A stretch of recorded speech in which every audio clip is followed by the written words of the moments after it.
Leksjon 1. Juridisk dedikasjon. Wow, å være advokat krever mye dedikasjon og hardt arbeid. Det gjør det virkelig. Timene kan være lange, og presset kan være intenst. Jeg kunne ikke vært mer enig. Hva gjør du for å nå dine mål på dette feltet?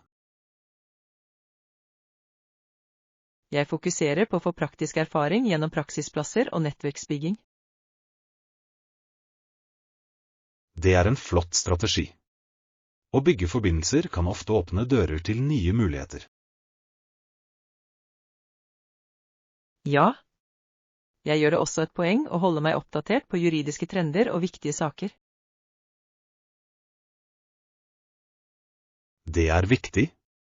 Det juridiske landskapet er alltid i endring, og å holde seg informert er nøkkelen. Absolutt. Jeg tror engasjement og kontinuerlig læring vil lønne seg i det lange løp.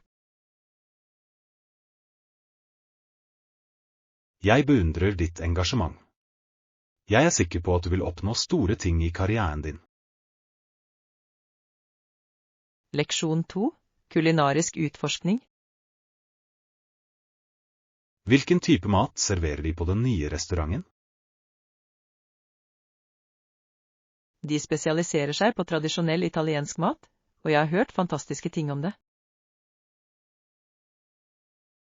Det høres deilig ut.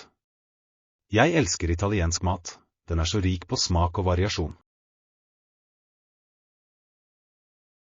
Absolutt. Fra pasta til pizza, det er noe for enhver smak.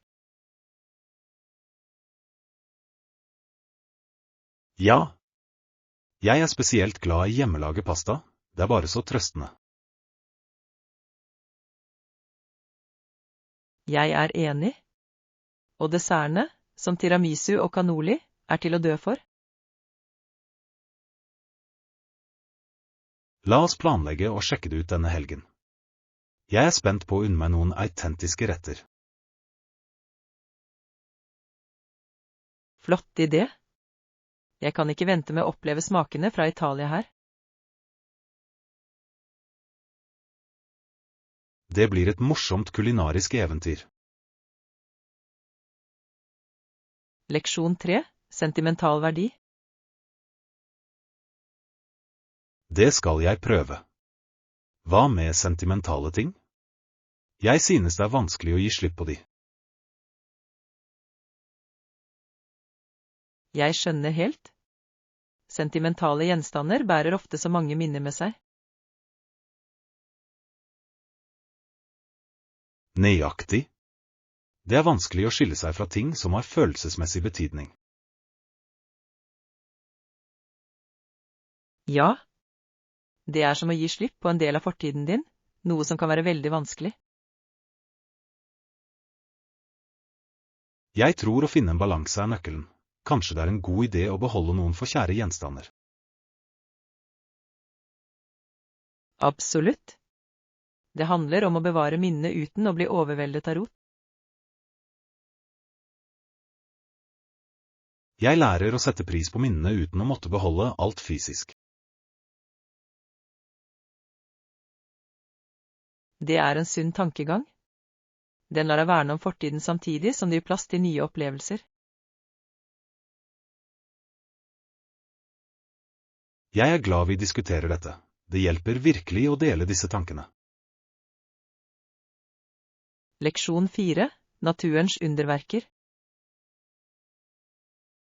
Da kjente jeg jorden riste under føttene mine. Det var en uventet spenning. Det høres intenst ut. Hva hørte du da bakken ristet? Jeg hørte gigantiske dunk i bakken da gulvet i jungelen ristet rundt meg. Wow! Var det et dyr som forårsaket alt oppstyret? Ja. Det viste seg å være en flokk med elefanter som beveget seg gjennom området. Det er utrolig.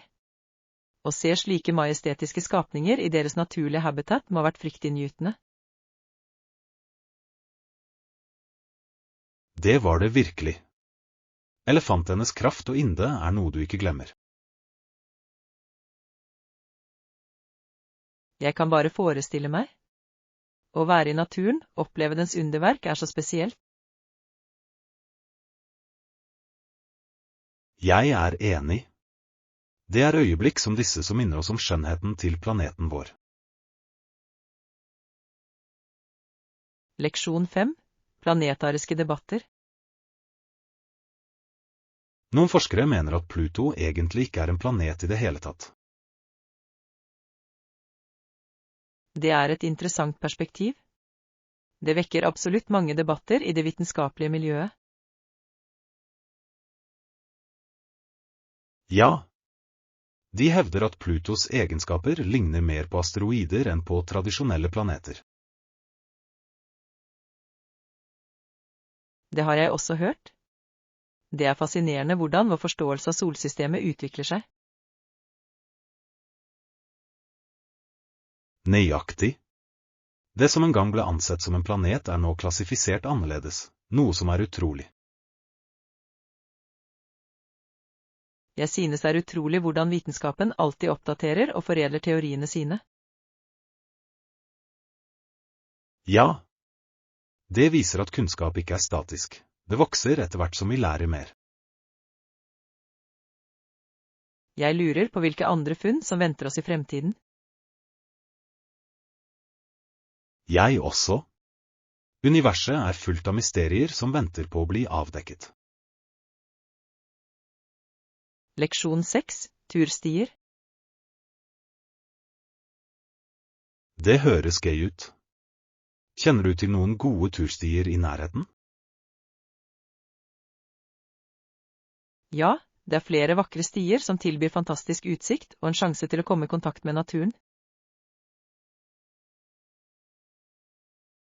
Det er flott å høre. Jeg elsker å finne nye steder og utforske utendørs.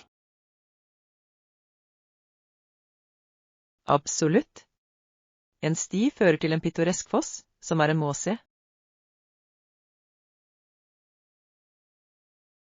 Wow! Jeg kan allerede forestille meg lyden av vannet og den friske luften. Ja. Det er også et perfekt sted for en piknik etter turen. Det høres ideelt ut. Jeg liker å kombinere trening med vakker natur. La oss planlegge en dag for å gå fotturer og få mest mulig ut av friluftslivet sammen. Jeg kan ikke vente. Det vil være en forfriskende flukt fra våre travle liv. Leksjon 7. Kreative aktiviteter. Å engasjere seg i en kreativ aktivitet er virkelig en fantastisk måte å uttrykke seg på. Jeg er helt enig. Den lar deg eksperimentere med forskjellige teknikker og materialer. Nøyaktig. Enten det er å male, tegne eller lage, er det uendelige muligheter å utforske. Ja. Det er utrolig hvordan kreativitet kan tjene som både et utløp og en kilde til avslapping. Jeg finner ut at det hjelper meg å slappe av etter en lang dag og rense tankene. Absolutt. I tillegg er det en fin måte å utvikle nye ferdigheter mens du har det gøy. Jeg blir alltid inspirert av det andre skaper. Det oppmuntrer meg til å prøve nye ting. Samme her. La oss planlegge en kreativ dag sammen der vi begge kan jobbe med prosjektene våre. Det høres perfekt ut. Jeg gleder meg til å se hva vi finner på. Leksjon 8. Turspenning. Hei!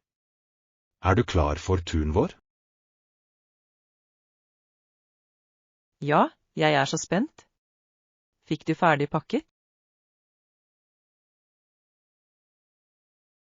Jeg har. Jeg passet på å sjekke alt av listen min for å unngå å glemme noe. Det er smart. Jeg trenger fortsatt å pakke noen varer i siste liten, men jeg er nesten der. Stor. Det er alltid best å være forberedt, spesielt for et eventyr. Absolutt. Jeg gleder meg til å reise ut og utforske nye steder sammen. Ja. Forventningen om å oppdage nye severdigheter gjør reisen enda mer spennende.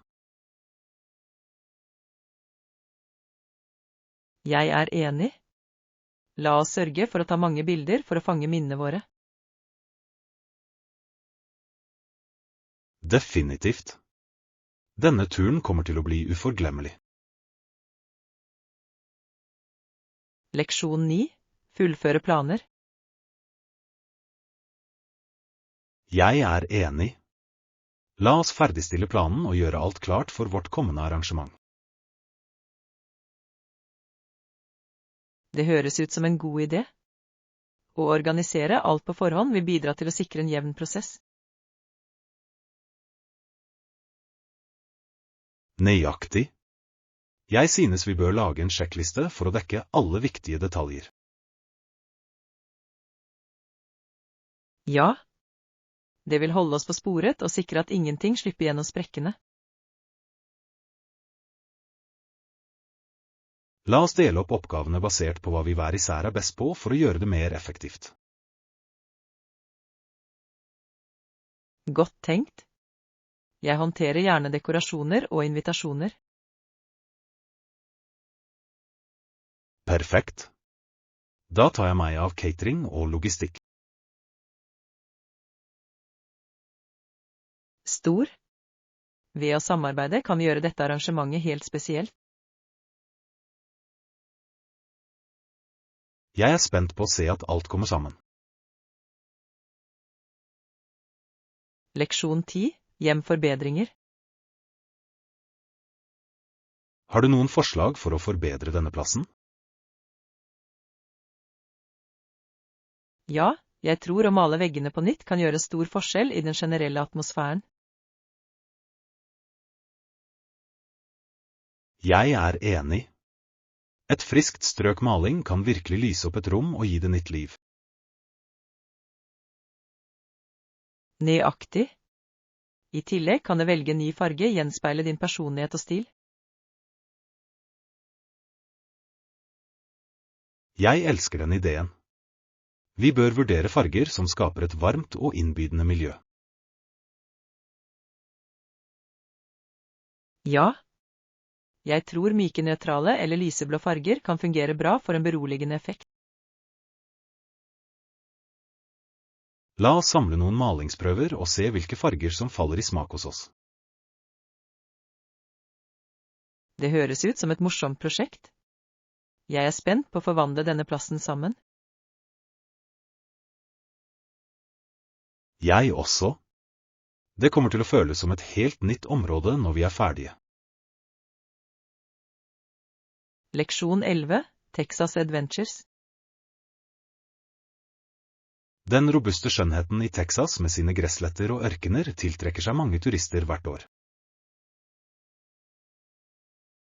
Ja, det er utrolig hvor varierte landskapene er i en så stor stat. Jeg er enig. For en stat som for det meste er tørr, har Texas noen overraskende naturlige underverker. Absolutt. Fra fantastiske kløfter til vakre elver, det er så mye å utforske. Og dyrelivet er fascinerende også. Du kan se så mange unike arter. Ja. Jeg elsker hvordan naturen tilbyr så mange opplevelser for friluftsentusiaster. La oss planlegge en tur for å utforske noen av disse vakre områdene sammen. Det er en god idé. Jeg er spent på å oppleve den naturlige skjønnheten i Texas på første hånd. Jeg også. Det blir et eventyr å huske. Leksjon 12. Kulturopplevelser. Ja, jeg har reist med lokalbefolkningen før, og jeg nyter den kulturelle opplevelsen det gir. Det er fantastisk. Å bo hos lokalbefolkningen gir et så unikt perspektiv på deres livsstil. Nøyaktig. Du får oppleve tradisjoner, mat og skikker som du ikke finner på hoteller.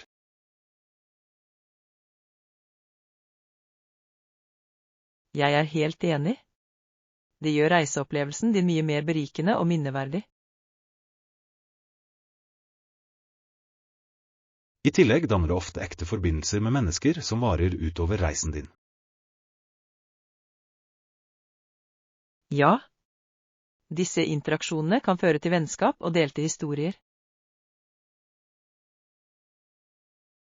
La oss vurdere dette for vårt neste eventyr. Det kan være en utrolig mulighet.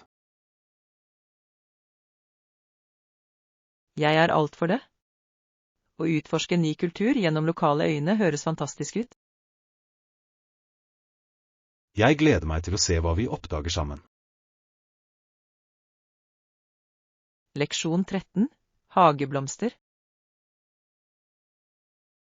Noen ganger har jeg telt over 30 blomster i hagen min, og det er en fryd å se. Wow. Det er imponerende. Hvilke typer blomster dyrker du? Jeg har en blanding av tusenfryd, roser og solsikker, hver bringer sin egen sjarm. Det høres vakkert ut. Jeg kan forestille meg hvor levende og fargerik hagen din må være. Ja. Noen blomster er over 5 tommer høye, noe som gir en ganske uttalelse.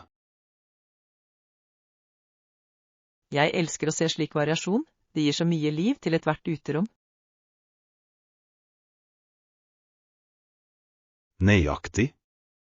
Hagearbeid er en så givende hobby, å se alt vokse og blomstre. Jeg er helt enig. Det er terapeutisk å bruke tid på å pleie planter og nyte naturen. La oss planlegge et besøk i hverandres hager. Jeg vil gjerne se blomstene dine også. Leksjon 14. Familiesamlinger. Hei! Vi hadde en familiesammenkomst nylig, og det var en så herlig tid. Det høres fantastisk ut. Familiesammenkomster er en så fin måte å koble sammen på igjen. Absolutt. Vi lagde mat sammen og delte historier som brakte alle nærmere. Jeg elsker det. Matlaging som en gruppe kan skape en så varm og gledelig atmosfære. Ja. Hver rett hadde en historie bak seg, noe som gjorde måltidet enda mer spesielt. Jeg er enig. Det er de delte øyeblikkene som skaper varige minner. La oss planlegge en egen samling snart. Det ville vært flott å ha alle sammen. Jeg er alt for det. La oss brainstorme noen morsomme aktiviteter og deilige oppskrifter. Jeg gleder meg til å skape nye minner med alle. Leksjon 15. Justeringsperiode. Det tok definitivt litt tid å tilpasse seg, men nå elsker jeg det her. Det er flott å høre. Å flytte til et nytt sted kan være litt av en utfordring i begynnelsen. Ja. Det første kultursjokket var overveldende, men jeg har sett pris på det. Jeg forstår. Det er utrolig hvordan vi kan tilpasse oss og finne komfort i nye miljøer. Nøyaktig. Lokalsamfunnet har vært imøtekommende, noe som gjorde overgangen lettere. Det er fantastisk. Å ha støttende mennesker rundt kan utgjøre hele forskjellen. Jeg er takknemlig for erfaringene jeg har fått i denne tilpasningsperioden. Jeg er glad du nyter det nå. La oss utforske mer av området sammen. Det høres ut som en fantastisk idé. Jeg gleder meg til å oppdage nye steder med deg. Leksjon 16. Kunstneriske inntrykk. Han prøvde å skildre livet slik det var i Amerika gjennom maleriene sine. Det høres fascinerende ut. Kunst kan fange essensen av en kultur så vakkert. Nøyaktig. Hans arbeid gjenspeiler kampene og gledene i hverdagen. Jeg elsker hvordan kunst kan fortelle historier og fremkalle følelser på så sterke måter. Ja. Det gir seerne et innblikk i ulike perspektiver og opplevelser. Jeg vil gjerne se noen av hans stykker, de må være utrolig virkningsfulle. La oss finne en utstilling som viser arbeidet hans. Det kan være en inspirerende opplevelse. Det høres ut som en flott plan. Jeg kan ikke vente med å fordype meg i hans kunstneriske visjon. Ikke jeg heller. Det vil være en fantastisk mulighet til å sette pris på kunst sammen. Leksjon 17. Låsene. Når vi nærmer oss neste sluse, vil båten bevege seg i posisjon og løftes opp igjen. Det er fascinerende. Jeg har alltid vært nysgjerrig på hvordan låser fungerer ved transport av båter. Det er ganske genialt, egentlig. Båter som går i motsatt retning senkes i stedet, noe som skaper en jevn trafikkflyt. Ja. Det er utrolig hvordan ingeniørfag kan løse så komplekse problemer innen transport. Nøyaktig. Å se på prosessen er som en slags dans, med båter i elegant overgang.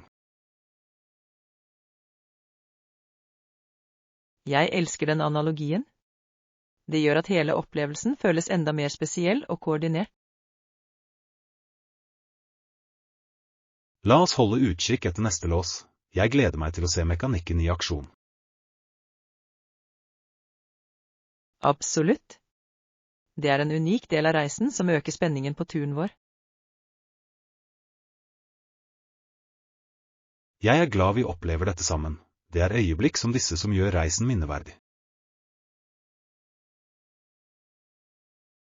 Leksjon 18. Innflytting. Hei! Det er flott å møte deg. Velkommen til nabolaget. Takk. Jeg er spent på å være her. Har du funnet deg til rette i ditt nye sted? Ja, det har jeg. Det tok litt tid, men jeg føler meg endelig hjemme. Det er fantastisk. Det kan være overveldende i begynnelsen, men det å finne rytmen din gjør hele forskjellen. Nøyaktig. Å utforske området har virkelig hjulpet meg til å føle meg mer tilkoblet. Jeg kan tenke meg. Er det noen lokale steder du har oppdaget som du liker? Ja, det er en nydelig kafé rett rundt hjørnet som serverer de beste bakverkene. Det høres herlig ut. Jeg må sjekke det ut. Jeg elsker å finne koselige steder å slappe av. Definitivt. La oss planlegge en kaffetur der en gang. Det blir morsomt å prate og bli kjent med hverandre. Leksjon 19. Musikalske øyeblikk. Du vet, komponister som Mozart og Chopin har gitt oss musikk som er utrolig vakker. ikke sant? Absolutt. Melodiene deres ser ut til å fange essensen av menneskelige følelser på måter som ord noen ganger ikke kan uttrykke. Det er fascinerende hvordan verkene deres har bestått tidens tann, og har resonert med publikum selv århundrer senere. Jeg lurer ofte på hva som inspirerte dem til å lage slike tidløse stykker, det føles som om de kommuniserte universelle følelser. Faktisk, og kompleksiteten i komposisjonene deres får deg til å sette enda mer pris på dybden i genialiteten deres. Ja, å høre på musikken deres kan være en følelsesmessig reise, kan det ikke? Det vekker så mange følelser. Jeg er helt enig. Hver tone føles som et penselstrøk på livets lerret, og maler levende bilder i tankene våre. Det er vakkert sagt. Måten musikk kan transportere oss til forskjellige tider og steder er rett og slett magisk. Å tenke på at slik kreativitet dukket opp i tider da livet var så annerledes enn vårt i dag, er virkelig inspirerende. Leksjon 20. Økologiske valg. Du vet, jeg pleier å gå for økologiske alternativer når jeg handler dagligvarer. Det er interessant. Hva tror du gjør økologisk mat bedre? Jeg tror det er sunnere, siden det ofte har færre sprøytemidler og kjemikalier. Absolutt. Dessuten føles det mer etisk å støtte økologiske bønder, ikke sant? Ja, det gjør det virkelig. Jeg føler at jeg bidrar til en mer bærekraftig fremtid. Har du noen økologiske favorittmerker du anbefaler? Jeg elsker merker som fokuserer på lokale råvarer, de smaker friskere. Det er et godt tips. Jeg vil definitivt oppsøke dem neste gang. Fortell meg hva du finner, jeg vil gjerne høre dine tanker. Leksjon 21. Historiske bygninger. Har du noen gang besøkt den gamle bygningen i sentrum? Ja, det har jeg. Det ble bygget på 1300-tallet, ikke sant? Nøyaktig. Det er fascinerende hvor mye historie som er innebygd i disse veggene. Jeg er enig. Å gå gjennom det føles som å gå tilbake i tid. Og arkitekturen er bare fantastisk. Det er et sant vitnesbyrd om håndverk. Absolutt. Jeg elsker hvordan de pleide å konstruere bygninger med slike detaljer. Det er utrolig å tenke på alle historiene disse veggene kan fortelle. Definitivt. Hvert hjørne ser ut til å hviske hemmeligheter fra fortiden. Jeg vil gjerne utforske flere historiske steder som dette med deg. Leksjon 22. Gleden ved å lage mat. Matlaging er en så nyttig ferdighet å ha, synes du ikke? Absolutt. Det er flott å kunne lage sine egne måltider. I tillegg tillater det kreativitet på kjøkkenet, noe som alltid er gøy. Nøyaktig. Å eksperimentere med forskjellige ingredienser kan føre til fantastiske retter. Å lage mat hjemme er vanligvis sunnere enn å spise ute. Det er sant. Du kontrollerer tross alt hva som skal inn i maten din. Har du en favorittrett du elsker å lage? Jeg liker veldig godt å lage hjemmelaget pasta. Det er et kjærlighetsarbeid. Det høres deilig ut. Jeg vil gjerne prøve den hjemmelagde pastaen din en dag. Leksjon 23.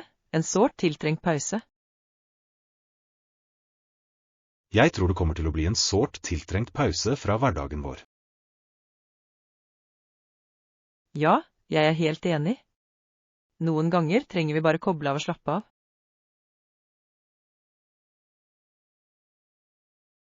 Nøyaktig. En endring av natur kan gjøre underverker for sinnet. Det kan det virkelig. Jeg gleder meg til å utforske et nytt sted sammen. Samme her. Har du tenkt på hvor vi skal dra? Kanskje en rolig strand eller et herlig fjellferiested? Begge høres fantastisk ut. Frisk luft og vakker utsikt vil være forfriskende. Jeg kan allerede se for meg at vi nyter en solnedgang ved vannet. Det ville vært perfekt. La oss få det til snart. Leksjon 24. Friske jordbær. Ja, de er nyplukket i dag. Det er kjempebra. Hvor mye er en kilo jordbær? Jeg tror det er rundt $5, ganske rimelig for frisk frukt. Det høres ut som en god del. Ferske jordbær er best. Absolutt. De smaker så mye bedre enn de i butikken. Jeg gleder meg til å lage en jordbærkake med dem. Det høres deilig ut. Jeg vil gjerne hjelpe deg med det. Perfekt. La oss få noen kilo og begynne å bake. Jeg er spent. Det kommer garantert til å bli en søt godbit. Leksjon 25. Reisetips. Neste måned planlegger jeg en tur. Har du noen tips? Definitivt. Prøv først å unngå turiststeder hvis du kan. Det er en god idé. De skjulte perlene er ofte de mest givende. Nøyaktig. Lokale opplevelser kan gi deg en ekte følelse av kulturen. Jeg elsker å prøve lokal mat. Det er en av de beste delene av å reise. Jeg også. Gatemat kan være et eventyr alene. Og ikke glem å snakke med lokalbefolkningen. De vet de beste stedene. Absolutt. Å engasjere seg med lokalbefolkningen gjør opplevelsen rikere.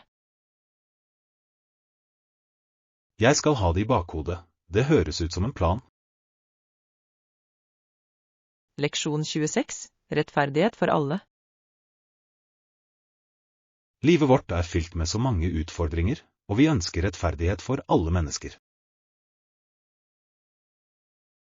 Ja, det er viktig at vi dedikerer oss til det som virkelig betyr noe. Jeg tror alle fortjener en rettferdig mulighet til å trives. Absolutt. Det er hjerteskjærende å se ulikhet i vår verden. Vi bør jobbe for å skape et mer inkluderende samfunn. Avtalt. Små handlinger kan føre til betydelige endringer over tid. La oss være frivillige eller støtte formål som fremmer likestilling. Det er en fantastisk idé. Hver innsats teller i kampen for rettferdighet. Sammen kan vi gjøre en forskjell. Leksjon 27. Handleliste. Brokkoli og gulrøtter er perfekt for et sunt måltid. Har du husket å kjøpe melk også? Å nei, jeg glemte nesten. Jeg legger den til i listen nå. Godt tenkt. Fersk melk er også flott i smoothies. Nøyaktig. Smoothies er en enkel måte å få i seg næringsstoffer på. I tillegg kan du blande inn alle frukter eller grønnsaker du har for hånden. Det er garantert en vinn-vinn-situasjon. Det høres ut som vi er klar for en sunn uke fremover. Jeg gleder meg til å prøve ut nye oppskrifter med alt dette. Leksjon 28. Kaffepreferanser. Jeg er mer en latterperson. Jeg kan ikke motstå den kremete teksturen. Jeg skjønner helt. Lattes har den perfekte balansen mellom espresso og melk. Nøyaktig. Den skummende melken forsterker virkelig kaffeopplevelsen. Ja. I tillegg kan du tilpasse det med forskjellige smaker eller siruper. Det er sant. Jeg elsker å tilsette vanilje eller karamell for litt ekstra sødme. Jeg liker å prøve sesongens smaker også, som gresskarkrydder om høsten. La oss prøve en ny kafé som tilbyr unike lattes. Det kan bli en morsom tur. Flott idé. Jeg er alltid klar for å oppdage nye kaffesteder. Jeg gleder meg til å unne meg en deilig latte med deg. Leksjon 29. Overnattingsbehov. Tror du dette overnattingsstedet passer mine behov for turen? La oss ta en titt på bildene og lese anmeldelsene for å bestemme oss. Det høres ut som en god plan. Jeg vil sørge for at det er komfortabelt og praktisk. Ja. Det er viktig å ha et sted som føles som et hjem borte fra hjemmet. Absolutt. Jeg ser også etter fasiliteter som kjøkken og vaskerom. Det er flotte funksjoner. De kan utgjøre en betydelig forskjell under oppholdet. La oss sjekke om de har gode vurderinger for renslighet og kundeservice også. Definitivt. En positiv opplevelse kan virkelig forbedre reisen din. Jeg gleder meg til å finne det perfekte stedet for eventyret vårt. Leksjon 30. Kulturell entusiasme. Årene på 1800-tallet hadde en blomstrende kultur. Folk var lidenskapelig interessert i kunst. Ja. Det var en tid med betydelig endring og innovasjon innen litteratur, musikk og maleri. Nøyaktig. Kunstnere og forfattere utforsket nye ideer og flyttet grenser. Jeg elsker hvordan den perioden la grunnlaget for mange moderne kunstneriske bevegelser. Absolutt. Det er fascinerende å se hvordan kulturelle endringer påvirker samfunnet som helhet. Ja. La oss utforske mer om denne epoken og dens innvirkning på dagens kultur. Det høres ut som en morsom idé. Vi kan besøke et museum eller lese litt historisk litteratur. Jeg er spent. Å lære om fortiden kan gi oss dypere innsikt i nåtiden. Jeg kan ikke vente med å dykke inn i disse diskusjonene med deg.